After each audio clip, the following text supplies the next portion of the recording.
Assalamualaikum warahmatullahi wabarakatuh. Selamat pagi untuk anak-anak ibu semua.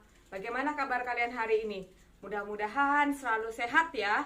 Dan yang penting selalu tetap jaga kesehatan. Nah, pada pertemuan kali ini ibu akan membahas tentang Indonesia. Indonesia adalah salah satu dari negara ASEAN ya. Nah, mari kita simak penjelasan ibu berikut. Tujuan pembelajaran yang ingin kita capai pada pertemuan kali ini adalah siswa dapat menganalisis tentang keadaan alam, penduduk, perekonomian, sumber daya alam Indonesia, dan kerjasama Indonesia. Pertama, kita lihat dulu bagaimana bentuk keadaan alam Indonesia. Seperti nampak pada slide, Indonesia adalah negara kepulauan terbesar di dunia dengan jumlah pulaunya adalah 13.466 pulau. Luas daratan Indonesia adalah 1.922.570 km persegi dan luas perairannya adalah 3.257.483 km persegi. Kemudian kita lihat bagaimana letak astronomis dari Indonesia. Letak astronomis adalah letak suatu negara berdasarkan garis koordinatnya ya. Masih ingat kan anak-anak semua? Nah, Indonesia kalau dari letak astronomisnya yaitu garis koordinat paling utara yaitu 6 derajat lintang utara, selatan 11 derajat lintang selatan, dan garis bujurnya yaitu 95 derajat bujur timur dan 141 derajat bujur timur. Berarti letak astronomis Indonesia 6 derajat lintang utara sampai 11 derajat lintang selatan dan 95 derajat bujur timur sampai 141 derajat bujur timur. Kemudian kita lihat letak geografis Indonesia. Seperti kita ketahui, Indonesia terletak di antara dua benua dan dua samudra, yaitu benua Asia dan benua Australia, dan Samudra Hindia dan Samudra Pasifik. Ini mengakibatkan Indonesia dilalui oleh jalur perdagangan internasional, apalagi dengan dibukanya jalur kepulauan daratan 1 atau ALKI 1, kemudian ALKI 2 dan ALKI 3. Ini mengakibatkan Indonesia adalah jalur lintas perdagangan dunia. Kemudian kita lihat bagaimana keadaan geologi Indonesia. Seperti nampak dalam slide berikut, Indonesia dilalui oleh dua jalur pegunungan besar dunia yaitu Sirkum Mediterania yang ibu gambarkan dalam slide ini warna merah dan Sirkum Pasifik yang digambarkan dengan warna biru. Nah, ini Indonesia ya, berarti kita dilalui oleh jalur pegunungan besar dunia. Hal ini mengakibatkan Indonesia terdapat banyak sekali gunung api yaitu 129. Yang bisa kamu lihat dalam slide ini itu yang dilambangkan dengan yang warna merah. Kemudian selain dari kita dilalui oleh jalur pegunungan besar dunia, keadaan geologi Indonesia yang berikutnya yaitu Indonesia merupakan pertemuan dari 3 lempeng besar dunia, yaitu lempeng Eurasia, lempeng Indo-Australia, dan lempeng Pasifik. Nah, dua keadaan geologi tersebut mengakibatkan di Indonesia sering sekali terjadi bencana gunung api, meletusan gunung api ya, dan gempa bumi, baik gempa tektonik maupun gempa vulkanik. Nah, kemudian kita lihat lagi nih, iklim di Indonesia. Nah, iklim di Indonesia ini dipengaruhi oleh letak Indonesia tersebut dan bagaimana bentuk daerahnya. Nah, pertama, karena letak astronomisnya, maka Indonesia itu beriklim tropis. Suhunya panas, curah hujannya tinggi. Kemudian karena letak geografisnya, maka Indonesia beriklim muson. Artinya Indonesia dilalui oleh angin muson, yaitu angin muson barat dan angin muson timur. Kemudian, karena Indonesia merupakan negara kepulauan, maka Indonesia beriklim laut. Nah, kira-kira bagaimana sih bentang alam Indonesia ya? Nah, untuk mengetahuinya, mari simak penjelasan ibu berikut. Permukaan bumi memiliki perbedaan ketinggian secara vertikal yang disebut dengan relief. Permukaan Indonesia memiliki relief yang beraneka ragam. Di antaranya yang pertama relief daratan. Relief daratan yang pertama itu adalah gunung dan pegunungan. Seperti nampak dalam slide, gunung dan pegunungan Ibu tandai dengan yang berwarna coklat. Di Indonesia banyak sekali terdapat gunung karena seperti yang Bu jelaskan tadi bahwa kita dilalui oleh 2 jalur pegunungan aktif dunia. Di mana puncak tertinggi dari pegunungan tersebut yaitu Puncak Kartens dengan ketinggian 4.484 dari permukaan laut, yang dengan singkatannya itu MDPAL. Nah, kemudian bentuk relief yang kedua adalah dataran rendah. Dataran rendah adalah bagian dari permukaan bumi yang memiliki ketinggian 0 sampai 200 meter dari permukaan laut. Biasanya dataran rendah ini terdapat di sepanjang aliran sungai, yaitu terdapat di Sumatera bagian timur, kemudian terdapat di Jawa Barat bagian utara.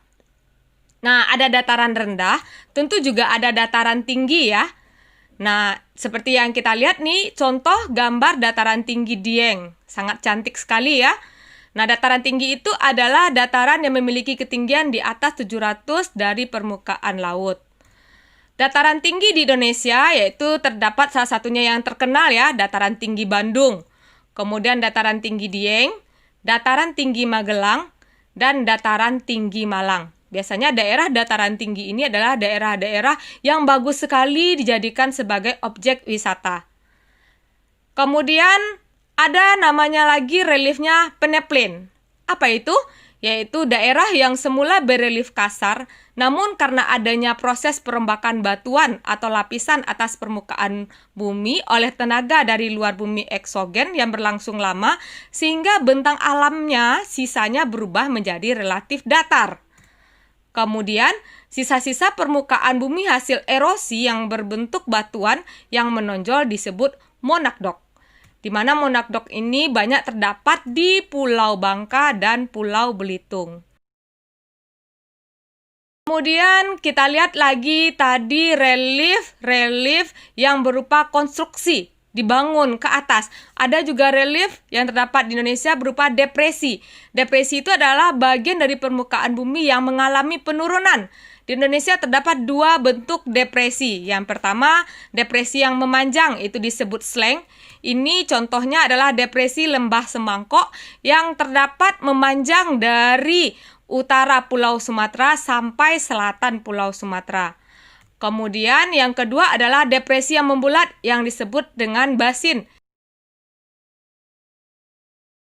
Contoh yang terdapat di Indonesia adalah depresi Sedayu yang memanjang mulai dari Cilacap, Purwokerto, sampai Wonosobo.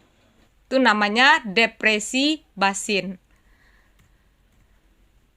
Kemudian nih, tadi di daratan ya, sekarang kita lihat relief dasar laut yang ada di Indonesia. Pertama nih Palung. Palung yang terdapat di Indonesia itu Palung Laut Mindanao dan Palung Laut Kai. Kemudian terdapat lubuk laut. Lubuk laut contohnya lubuk laut Sulu, lubuk laut Banda. Dan terdapat gunung laut, contohnya Krakatau. Kemudian ambang laut yaitu ambang laut Sulu dan ambang laut Gibraltar. Dan juga terdapat dangkalan atau shelf, contohnya Laut Jawa dan Laut Arafuru. Nah, itu tadi tentang relief daratan. Sekarang bagaimana kondisi perairan Indonesia? Nah, wilayah perairan Indonesia itu merupakan bagian terbesar dari luas wilayah Indonesia. Wilayah perairan Indonesia ini terdiri dari laut, danau, sungai, dan gletser. Kita lihat satu-satu bagaimana kondisi perairan Indonesia itu ya. Yang pertama, kondisi laut Indonesia. Di mana seperti kita ketahui bahwa hasil laut Indonesia itu sangat banyak sekali.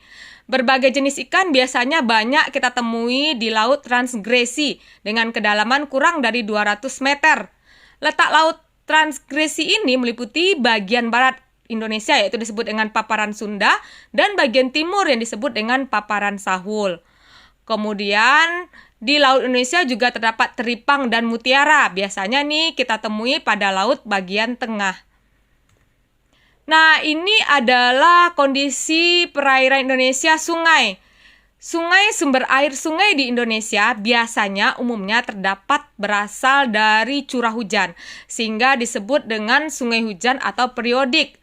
Tetapi ada juga beberapa dari sungai Indonesia yang berasal dari salju atau gletser dan air hujan yang disebut dengan sungai episodik. Biasa seperti contohnya sungai Membramo dan sungai Digul di Papua. Beberapa sungai Indonesia itu juga bisa digunakan sebagai alat transportasi ya. Alat transportasi biasanya ini terdapat di Sumatera seperti Sungai Musi dan di Kalimantan seperti Sungai Barito yang digunakan sebagai alat transportasi. Nah, ini adalah danau.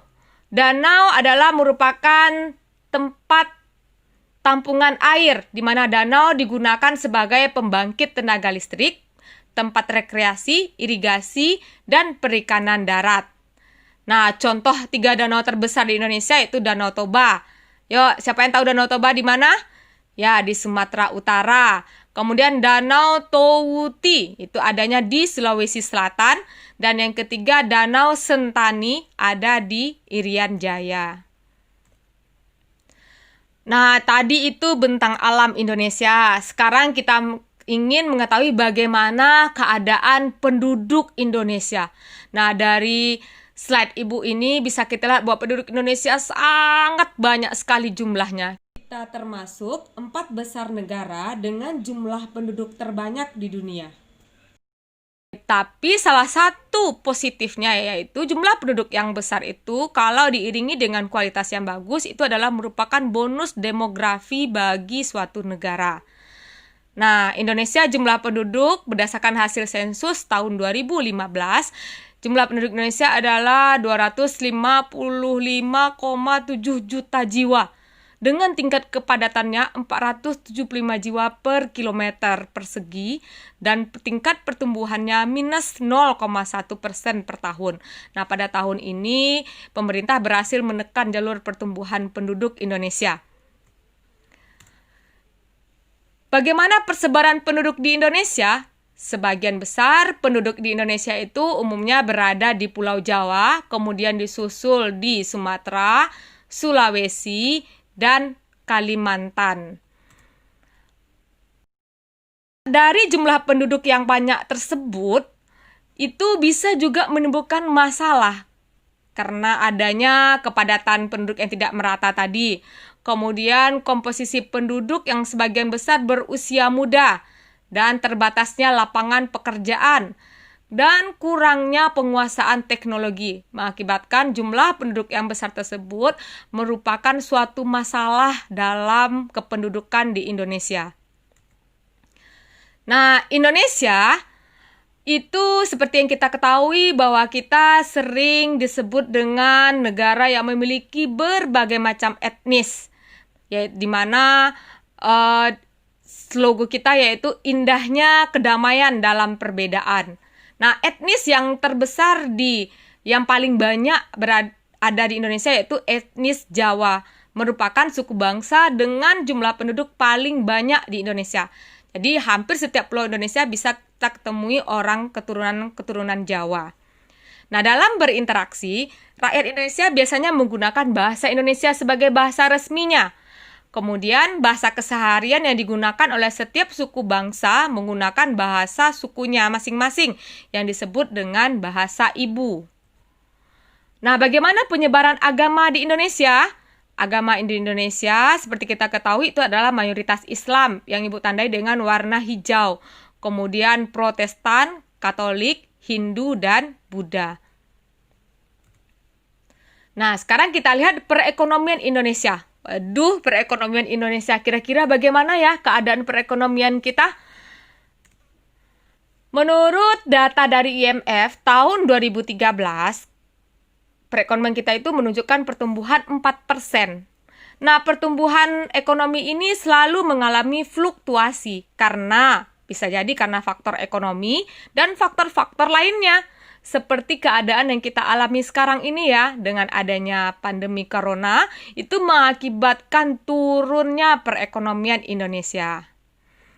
Nah, perekonomian Indonesia ini tentu ditunjang dengan hasil ekspor utama Indonesia. Ekspor utama kita yaitu minyak dan gas, serta hasil sumber daya alam berupa bahan mentah, seperti hasil hutan, kayu, rotan, karet, tekstil, serta hasil pertanian dan perikanan, yaitu beras, udang, dan hasil laut. Adapun impor utamanya yaitu berupa perkakas industri, farmasi dan kimia, barang-barang elektronik, dan otomotif.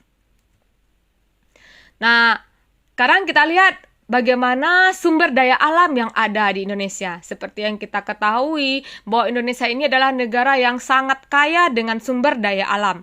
Sumber daya alam Indonesia terutama berupa hasil tambang, pertanian, dan bahan baku hasil industri. Hasil tambang utama yaitu minyak bumi yang banyak ditemui di Pulau Sumatera, Aceh, Riau, dan Muara Enem.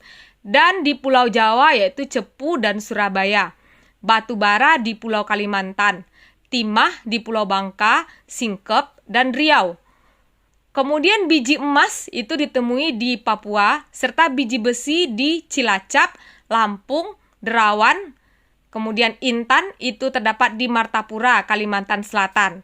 Itu hasil pertambangan Indonesia. Dan selain itu juga ada pun hasil pertaniannya bisa berupa padi, jagung, kelapa, tebu, pisang, sisal atau serat, tembakau, nanas, dan ikan. Berarti Indonesia ini sangat kaya sumber daya alamnya, baik yang terdapat di daratan maupun yang terdapat di laut. Kemudian kita lihat kerjasama yang dilakukan oleh Indonesia dengan ASEAN. Sebelum kita lihat peran Indonesia, kita lihat dulu contoh kerjasama ASEAN. Yang pertama, kerjasama di bidang ekonomi negara-negara kawasan Asia Tenggara itu bisa meliputi perdagangan ekspor-impor barang-barang mentah, serta barang jadi, pengelolaan tanaman pangan dan hutan, pendirian pabrik bersama, pengiriman tenaga kerja. Nah, di negara kita, ASEAN pernah mendirikan pabrik pupuk urea di Indonesia, yaitu di Aceh. Itu contoh kerjasama dalam bidang ekonomi ya. Kemudian ini adalah kerjasama dalam bidang pertahanan dan keamanan, yaitu dengan mengadakan perjanjian ekstradisi. Kamu tahu apa itu perjanjian ekstradisi? Yaitu penyerahan pelarian yang tertangkap kepada negara asal.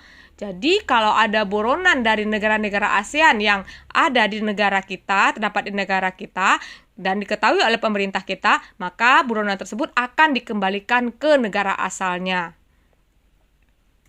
Kemudian, apa contoh kerjasama yang dilakukan oleh Indonesia dalam ASEAN? Salah satu contohnya yaitu dalam bidang sosial budaya, yaitu melalui promosi pariwisata. Seperti kita ketahui, Bali adalah ikon Indonesia yang menjadi wisata unggulan dengan menyajikan keindahan panorama budayanya dan tari kecaknya, tari kecak dan tari pendet ya. Kemudian terdapat juga wisata kulinernya. Selain dari itu, contoh dari peran Indonesia dalam kerjasama di ASEAN yaitu di mana tahun 2009 UNESCO itu mengukuhkan batik sebagai warisan budaya dunia yang membuat batik terkenal di mancanegara, khususnya di Asia Tenggara. Nah, itu kerjasama yang dilakukan oleh Indonesia dengan ASEAN. Kerjasama antar negara dengan beberapa negara dilakukan dengan organisasi internasional yang terdiri atas beberapa negara. Contoh, selain di kawasan regional, ada juga kerjasama dalam organisasi-organisasi lain ya yang dilakukan oleh Indonesia seperti OPEC, Gerakan Non-Blok, dan PBB. Sekian untuk pembelajaran kita kali ini ya.